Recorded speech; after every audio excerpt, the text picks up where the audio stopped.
All right, so let's look at JFK and 9/11 and the moon landing.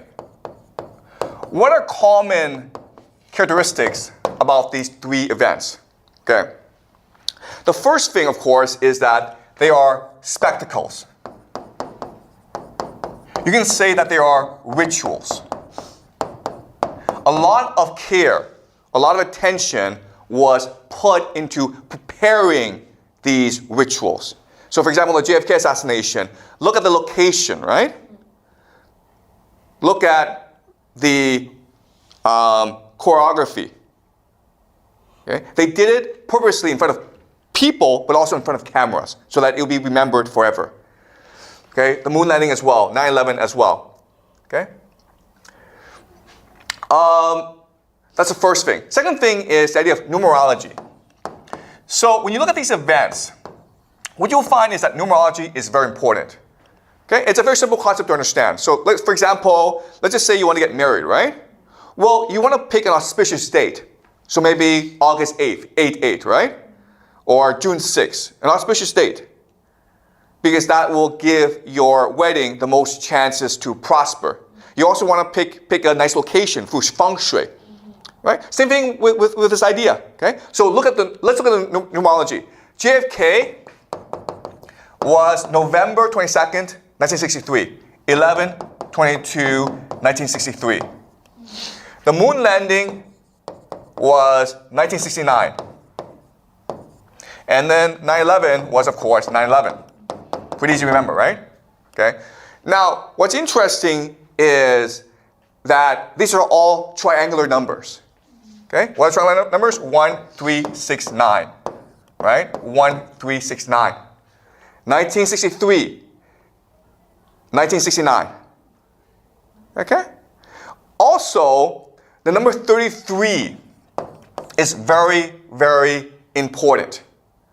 Okay? Number 33 is almost like a magic number to these people. Okay? And so like what we believe is that it's secret societies that are responsible for these events. Okay? Mainly the Freemasons. But there are others as well. Okay? I'll discuss this later. Number 33 is important. Okay? So look at this. 11 plus 22 is what? 33. Okay, guys? 33. 1, 1, 1, 1, 1, 1. Okay? You see how nice this number is? 33 is also two triangles, right? What happens when you put two triangles together? You get the Star of David, which is the flag of Israel. Okay? So number 33 is a very special number for secret societies. All right. Here's something that's really also really interesting about number 33. If you look at the world map, okay, the equator. If you go north 33 degrees, you get a lot of places, okay? The first place you get is in Mesopotamia, Iraq. It's where the Tigris and Euphrates, these are two rivers. This is where they meet, okay? Why is this important? Because this meeting place is what we consider the birth of civilization. It's a crate of civilization. Over here is Baghdad. Baghdad was the capital of the Islamic Golden Age, the Islamic Caliphate, okay? Historical city. Over here is Damascus, one of the oldest cities in the world. Over here, of course, is Jerusalem, the holiest city for both the Christians and for the Jews. Okay? You keep on going over here to America. This is Dallas. Why is Dallas important? Because that's where JFK was assassinated. But you keep on going, and this is like interesting. You go to New Mexico, and you get to the Trinity test site. This is where the atomic bomb was detonated. Okay? You go over here, 33 degrees in Japan. Do you know what city is 33 degrees north in Japan? Shimi? Not Tokyo. There are two cities, Hiroshima and Nagasaki. Why are they important?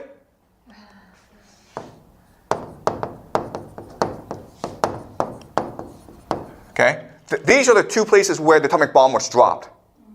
Okay? Think about that. 33 north in New Mexico is where they tested the atom bomb. And then Hiroshima and Nagasaki, 33 degrees north, is where they dropped the 2 atomic bombs. Okay? All right. So why is this important? Because if you're a secret society, what makes secret society important is the mythology or the story that they tell about their purpose. Okay? Now, it's easy to understand here why 33 degrees is important. Okay? Because 33 degrees, you're not too hot because you're away from the equator, but you're not too cold. Okay? So you can farm. And that's why all these major cities, including Baghdad, Damascus, Jerusalem, are situated 33 degrees north. Okay? Also a place called Harappa, okay, which is the Indus Valley civilization, is also 33 degrees north. So a lot of major cities are situated in this latitude. So that makes sense. Okay? This is the old world. What's the old world? The old world is obey God. Okay? That's the old world. Now we go to the new world. Okay? What makes the new world different? Well, when America was founded, there was a religion called deism. And deism, the belief is that God created the universe, but then he went away. So the universe is what we make of it, okay? So now we can be, we are God. And this is the grand secret of these secret societies. They exist in order to do what God could not do, or what God can do, to replace God. So what is it that God does? Well, what the first God does is he changes matter. Second thing is he can kill other gods. And the third thing is he can create life. All right? What does changes matter mean? It means the nuclear bomb. Right? The nuclear bomb. So what does kill other gods mean? It means you can kill President of the United States, JFK, who was considered a prince. Okay? And what does create life? It means you create artificial intelligence, which is the last step. Okay? So this is part of the mythology. The old world is being replaced by the new world. Okay? And now, if you're able to do all three things, now you're able to bring heaven to earth. Now you're able to declare yourself God. And for that, what you need is a world government. And to show that you are truly in power, what you do is you combine the old world and the new world together by making Jerusalem your world capital. Okay? So towards the end of the semester, I will show you what the grand plan is for Jerusalem. But for now, what you need to understand is that right now in Jerusalem, there's something called the Al-Aqsa Mosque, which is the third holiest site in the Islamic tradition. It is the place where Muhammad ascended to heaven. They plan to destroy the Al-Aqsa Mosque to rebuild the Temple of Solomon, called the Third Temple. Okay? This will start World War III. Okay, because the Muslims will get angry at this and they will come and invade Israel. And that's the purpose. So there's a grand plan to create the world government by initiating World War III. Okay? So we'll be discussing this later on in the semester. Now I want to discuss how secret societies are able to wield so much power. Okay? First of all, how is it that they're able to keep everyone quiet? Right? How are they able to maintain their secrets? And then how are they able to exert power? Okay? All right. So the first thing you need to understand about secret societies is that there are different layers to secret society. Okay? So in Scottish Rite Freemasonry, there are 33 grades. 33 grades. So you start at 1 and then you slowly climb, okay? Some people can skip. And at each different grade, you're taught different secrets or understanding of the world. So maybe here, you have 4 grades, okay? In the bottom grade, all you're taught is just to be a good person, to do good works, to do charity, to be kind. That's all you're taught. Okay? But as you move up, you're taught something else, which is we can do God's work. Okay? God has given us a mission. We must do God's work. Okay? And up here is we don't need God. Okay? The higher you climb, the more secrets you're told. And then as you move up further, you're taught we don't need God. Okay? So guys, I'm not part of a secret society. I'm just making this up, okay? I'm just showing you how they might work. I'm just speculating. The last layer is we can be God by killing God. Do you understand? So it's almost like school, right? In primary school, you work hard, you learn a lot. You go to high school. In high school, they teach you, everything you learn in primary school is wrong. Let us teach you new knowledge. You work hard, you learn all this new knowledge. You go to university, the professors there are like, everything you learn in high school is wrong. So let's learn something new, okay? And then you go to graduate school and you're taught everything you learn in university is wrong. Okay? So that's how these secret societies work. So the word we use is compartmentalize. So it's a need to know.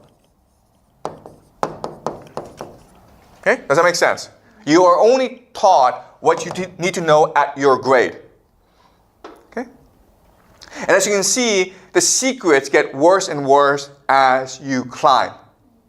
So how do you maintain secrecy in the system? Okay?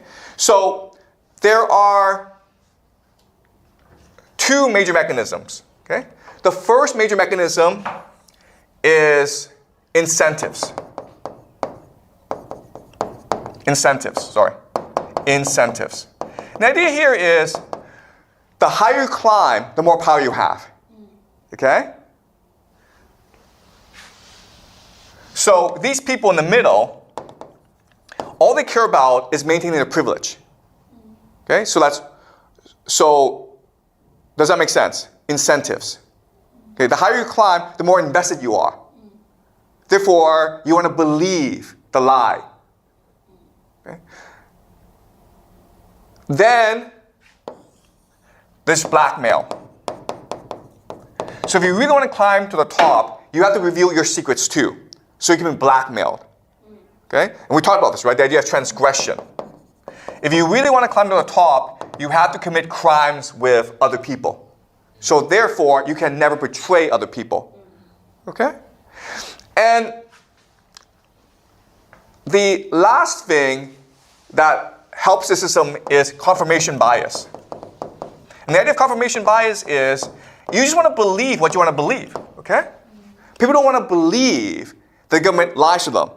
People want to believe the government tells the truth. So we like to live in a fantasy world. Okay? So this is what keeps the system intact. Okay? So this is how secret societies keep their secrets. Does that make sense? Okay? Now the question then is, how is it that they're able to wield power? And the answer is, this structure is perfect for a bureaucracy. Before we talked about bureaucracies, right? How as society matures, it becomes more bureaucratic. Well, the problem is that bureaucracies become top-heavy. Too many managers. Also, the idea of silos. So each department does its own thing. Okay? And as I said also, bureaucrats don't want to do any work. So imagine if you're a secret society, how much you can benefit from the system, right? Because you want to work because you want to achieve your vision. And you're able to work with other people secretly. Therefore, you're able to promote each other into positions of power. And because these departments are all siloed off, they're all independent, you're able to control the entire bureaucracy. Because you're able to coordinate, but they're not. Okay, does that make sense? So what we learn is that in history, as societies become much more mature, as they become much more bureaucratic, secret societies have much more power. And today, we are living in a heavily bureaucratic world, and therefore, these secret societies have more and more power. Okay? And does that make sense?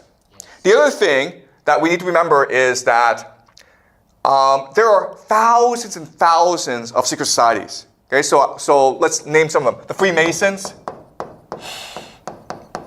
the Jesuits, the Mormons, the Frankists. Okay, lots and lots, okay? We'll go over each one later on this semester. What you need to remember is that at this stage in development, when society is bureaucratic, when they become parasites on the bureaucracy, they are incentivized to work together to achieve their vision. Okay? But once they create the world government, then they will fight each other. But at this point in their development, they will work and actively collaborate together. Okay, so 9/11, JFK, moon landing, they were all working together. Okay? So we'll be studying this more as the semester progresses. All right, so let's conclude. Okay, so let's talk about the atomic bomb. This is Henry Truman, okay?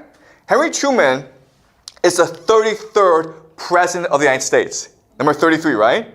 He's also a 33rd degree Freemason, which is the highest Freemason, okay? Why is it important? Because he's the one who ordered the dropping of the atomic bombs on Hiroshima and Nagasaki. Now, this is controversial because at this point, America didn't have to nuke Japan. Why? Because America was firebombing Tokyo. You can see the damage, right? In Tokyo, all the houses are wooden. Guess what? If you drop fire bombs on these houses, everything burns. So America was just burning Japan to death. They didn't have to drop the nuclear bombs. Okay? You can see the devastation, okay? This is Tokyo. They burned everything down. There was talk that if America launched a land invasion of Japan, lots of people would have died. But you didn't have to invade Japan because you were just bombing Japan to ashes. So why did they drop the bomb? Well, the other argument is that they dropped the bomb to scare the Soviet Union. But that only encouraged the Soviet Union to get their own bomb, right? So you have to ask yourself, why did they do this? And if you go back to the 33-degree story, okay, which is just explained, it gives you an explanation. I'm not saying it's right, but it offers you a possibility. Okay, so as you can see, all these major cities, including Babylon, including Baghdad, Damascus,